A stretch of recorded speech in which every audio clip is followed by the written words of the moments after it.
जिसको हमेशा अपने अनोखे तौर तरीकों की वजह से याद किया जाता है। आइए जानते हैं सिर्फ जापान में पाई जाने वाली ये अनोखी चीजें आखिर हैं क्या। नंबर 13, हम सब ने हॉट स्टीम बाथ या फिर कोल्ड बाथ का नाम तो सुन ही रखा है, लेकिन क्या आपने कभी नूडल्स बाथ का नाम सुना है? अगर नहीं तो आज आप ये जान लें कि जापान में नूडल और पोर्क सूप में बाथ लेना बहुत ही कॉमन है। जापानीज लोगों का मानना है कि नूडल्स के सूप में नहाना स्किन के लिए बहुत फायदेमंद होता है। नंबर 12, नॉर्मली पूरी दुनिया के रेस्टोरेंट्स में एक मेन्यू कार्ड दिया जाता है जिसमें टेक्स्ट फॉर्मेट में डिशेस का नाम लिखा होता है या फिर ज्यादा से ज्यादा उनकी फोटोज प्रिंटेड होती हैं। लेकिन जापान इस मामले में भी सबसे अलग है। जापान के रेस्टोरेंट्स के बाहर जाली खाने बनाकर उनको शोकेस में रखा जाता है ताकि बाहर से ही कस्टमर्स अट्रैक्ट हो जाएं। ये फेक मील्स रेजिन और वैक्स जैसे मटेरियल से बनाई जाती हैं और ये असली खानों से ज्यादा अट्रैक्टिव भी होती हैं और इनको बनाने में असली खानों से ज्यादा खर्चा होता है।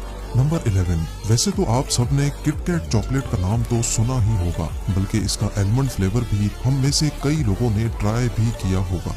लेकिन क्या आपको मालूम है कि जापान में किटकैट चॉकलेट के अजीबो गरीब फ्लेवर्स की एक लंबी लिस्ट मौजूद है। इस लिस्ट में सबसे ज्यादा सेल होने वाले फ्लेवर्स किटकैट चिली पेपर यानी काली मिर्च, शकरकंदी, मकई, सोयाबीन, वाटरमेलन, मैंगो और किटकैट ग्रीन टी फ्लेवर है। याद रहे कि ये किटकैट फ्लेवर्स की सिर्फ एक छोटी लिस्ट है जिसको जापान में बहुत पसंद किया जाता है। नंबर 10, क्योंकि जापान अपनी आबादी के हिसाब से बहुत छोटा है, इसी वजह से ये लोग कम स्पेस में ही एडजस्ट करने के आदी हो चुके हैं।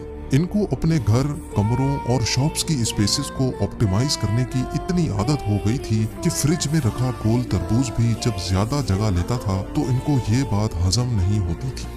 1978 में एक जापानीज ग्राफिक डिजाइनर ने पहली बार क्यूब यानी स्क्वायर शेप का तरबूज इंट्रोड्यूस करवाया। ये आइडिया सबको इतना अच्छा लगा कि फार्मर्स ने तरबूज को एक स्पेशल कंटेनर्स में उगाना शुरू कर दिया। इससे न सिर्फ तरबूज को ट्रांसपोर्ट करने में जगह बचती थी, बल्कि फ्रिज में भी ये आसानी से फिट आ जाता था। बाद में तरबूज को डेकोरेशन के लिए अलग अलग शेप भी दी जाने लगी। नंबर 9, रेलवे और सबवे स्टेशंस पे आपने कई स्टाफ वर्कर्स को रूटीन चेकअप करते देखा होगा, जैसा कि टॉर्च की मदद से ट्रेन के नीचे जॉइंट्स और सस्पेंशन को देखना कि कहीं वो अलग तो नहीं हो गए। इसी तरह जापान के सबवे स्टेशंस पे स्टाफ वर्कर्स की एक अनोखी जॉब होती है। इनको पीपल पुशर्स कहा जाता है। जी हाँ, उनका काम होता है लोगों को धक्का देना। ट्रेन का दरवाजा बंद होने से पहले पीपल पुशर्स का काम होता है कि लोगों को धक्का देकर ज्यादा से ज्यादा पैसेंजर्स को अंदर ठोसा जाए ताकि ट्रेन के अंदर का चप्पा चप्पा यूटिलाइज हो सके। नंबर 8, हमारे मुल्क में तो शायद ट्रेन का लेट होना बहुत ही कॉमन बात है। इंडिया में ट्रेन्स एवरेज 53 मिनट्स लेट होती हैं, जबकि पाकिस्तान में ट्रेन्स औसत 2 घंटे तक डिले होती हैं। लेकिन ये चीज हमें कई एडवांस कंट्रीज जैसा कि जर्मनी, फ्रांस और यूएस में भी देखने को मिलती है। अमेरिका में long distance trains 49 minutes delay होती हैं, जबकि जर्मनी में ट्रेन्स औसत सिर्फ 6 मिनट डिले होती हैं। पर जापान तो जापान है, इस मामले में भी जापान बाजी ले चुका है, क्योंकि यहाँ ट्रेन्स सिर्फ और सिर्फ 54 सेकंड्स डिले होती हैं। सिर्फ चंद सेकंड डिले होने के बावजूद भी जापान में ट्रेन के लेट होने का एक सर्टिफिकेट भी इशू होता है। जी हाँ, अगर आप जापान में किसी इम्पोर्टेंट मीटिंग या ऑफिस में ट्रेन की वजह से लेट पहुंचे तो उसके लिए आपको रेलवे से एक सर्टिफिकेट मिलता है जो आप अपने ऑफिस में जमा करवा सकते हैं।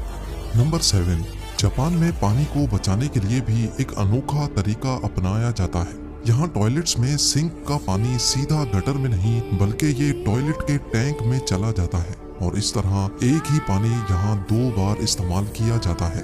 नंबर 6, अब यहाँ आती है सबसे ज्यादा इंटरेस्टिंग चीज जो सिर्फ जापान में ही नोटिस की जाती है। तकरीबन हर कंट्री में ही खाना खाते वक्त या चाय पीते वक्त आवाज निकालना बुरा समझा जाता है, लेकिन जापान में इसका बिल्कुल उलट होता है।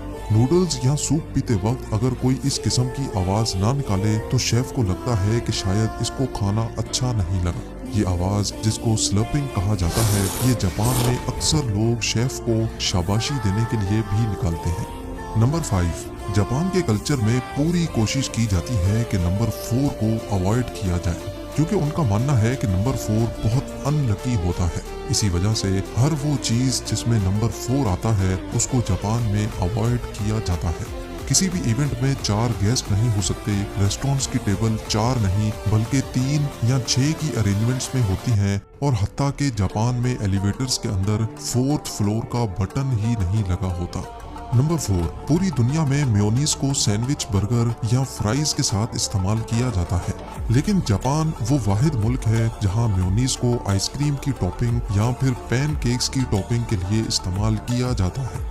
नंबर 3, ऑफिस में वर्किंग टेबल पे सोना काफी अजीब समझा जाता है। अक्सर ऐसा करने वालों का या तो मजाक उड़ाया जाता है या फिर उनको बॉस के ताने झेलने पड़ते हैं। लेकिन यहाँ भी जापान सबसे अलग है, क्योंकि जापान में ऐसा करना मेहनती होने की निशानी समझी जाती है। नंबर 2, दुनिया के किसी भी कोने में ट्रैफिक लाइट के सिर्फ 3 कलर्स होते हैं, रेड, येलो और ग्रीन। लेकिन जापान वो वाहिद मुल्क है जहां ग्रीन की जगह ब्लू लाइट लगी देखी जाती है। इसके पीछे जो राज है वो जापानीज लैंग्वेज में छुपा है। जापानीज लैंग्वेज में ब्लू और ग्रीन दोनों कलर्स के लिए ब्लू वर्ड इस्तेमाल होता है। पहले जापान में भी ट्रैफिक लाइट्स पे ग्रीन कलर यूज होता था, लेकिन वो उसको ब्लू कहते थे। लेकिन फिर 1973 में इंटरनेशनल स्टैंडर्ड पर पूरा उतरने के लिए और इस कंफ्यूजन को कम करने के लिए उन्होंने ब्लू और ग्रीन के बीच का एक कलर ट्रैफिक लाइट्स पे लगाने का फैसला किया। और अब नंबर 1, हम सबने कई बार रेस्टोरेंट्स में अकेले बैठकर खाना खाया है और शायद ये प्रैक्टिस पूरी दुनिया में बहुत कॉमन है। लेकिन जापान के किसी रेस्टोरेंट में अगर आप अकेले बैठकर खाना नहीं खाना चाहते तो आपकी तन्हाई को दूर करने के लिए मैनेजमेंट के पास स्टफ्ड कार्टून कैरेक्टर्स भी मौजूद होते हैं, जिनको अपने सामने वाली सीट पर रखकर अपनी तन्हाई को मिटाया जा सकता है, जैसा कि इस फोटो में भी आप देख सकते हैं।